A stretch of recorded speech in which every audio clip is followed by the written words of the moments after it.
जब हम अखिलेश यादव को देखते हैं कि वो जा रहे हैं ममता बनर्जी के घर और वहाँ पर बहुत आप हारी नहीं हैं, आप बहुत सारी चीज़ें, उसके बहुत सारे मीम्स और बहुत सारी चीज़ें बनती दिखाई पड़ी सोशल पर, ज़बरदस्त तरीके से ये पूरी फोटो, तस्वीर, वीडियो वायरल हुआ।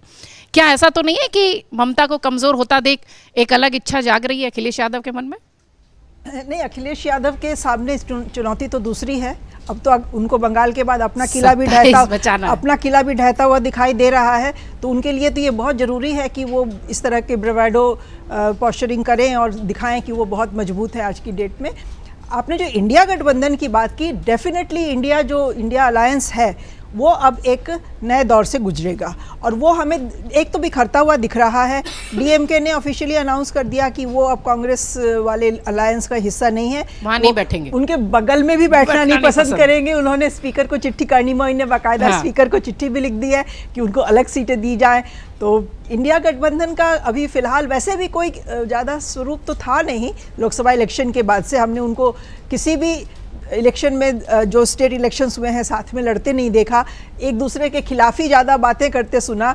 राहुल गांधी कोई एजेंडा लेके चलते थे तो बाकी नेता उससे किनारा कर जाते थे इंडिया गठबंधन के। तो इंडिया गठबंधन तो वाकई में एक ऐसा हो गया था जो कि अपने ही बोझ के तले दबा जा रहा था।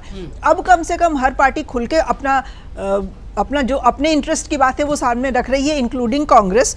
ये एक अच्छा है कि अब अपनी पोजीशनिंग पहले लोग कर लें, फिर देखें कि कौन किसके साथ आ सकता है। जहाँ तक आपने बात की कि डीएम के अलग होने को तैयार हो ही चुका है, अब लोकसभा में देखेंगे उनका क्या पोजीशनिंग रहती है। ममता अब कमज़ोर हो गई हैं, लेकिन उनको बिल्कुल हम राइट ऑफ अभी नहीं कर सकते हैं क्योंकि लोकसभा में भी उनके पास अभी अच्छी खासी सीटें हैं। तो 80 सीटें बहुत होती हैं। ममता को भी ये तो अब रियलाइजेशन हो ही गई होगी ना कि एकला चलो का पॉलिसी काम नहीं आने वाला है, और अगर वो सहारा लेने के लिए इधर उधर देखें तो वो किसके पास जा सकती हैं? लेफ्ट पार्टीज के पास तो वो जा नहीं सकती हैं। वैसे भी लेफ्ट पार्टीज का कोई बहुत ज़्यादा अब रहा नहीं वजूद। कांग्रेस ही एक पार्टी ऐसी बचती है जो कि उनको लोकसभा इलेक्शन के टाइम में एक, जो कि बैसाखी का सहारा हो सकता है मिल जाए कांग्रेस की तरफ से। तो एक जो प्रैग्मेटिक पॉलिटिक्स होगी अब वो हम देखेंगे कि सामने आती दिखाई देगी।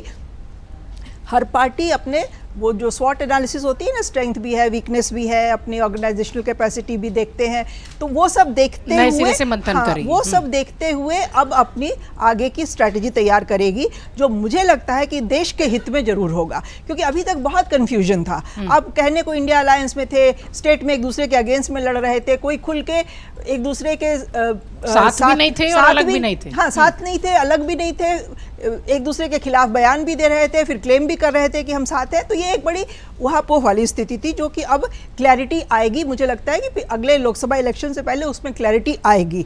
अखिलेश के सामने तो अभी 27 की चुनौती है और वो नहीं चाहेंगे कि उनकी पोजीशन यूपी में वीक हो, कांग्रेस उनके ऊपर हावी हो और उनको कांग्रेस के लिए बहुत सारी सीटें छोड़नी पड़े। तो पोस्चरिंग करना उन्होंने शुरू कर दिया है। वो कांग्रेस पे ही निशाना था कि हम वो नहीं हैं जो मुसीबत में साथ दे दें। लेकिन कांग्रेस भी जब मुसीबत में रही है तो अखिलेश कितना उनके साथ खड़े रहे ये भी हमने देखा है। बहुत ज़्यादा उनकी राहुल गांधी की पदयात्रा में भी हमने नहीं देखा था, समाजवादी पार्टी से कोई शामिल नहीं हुआ था, अखिलेश नहीं शामिल हुए थे, जो भारत जोड़ो यात्रा राहुल गांधी की चल रही थी।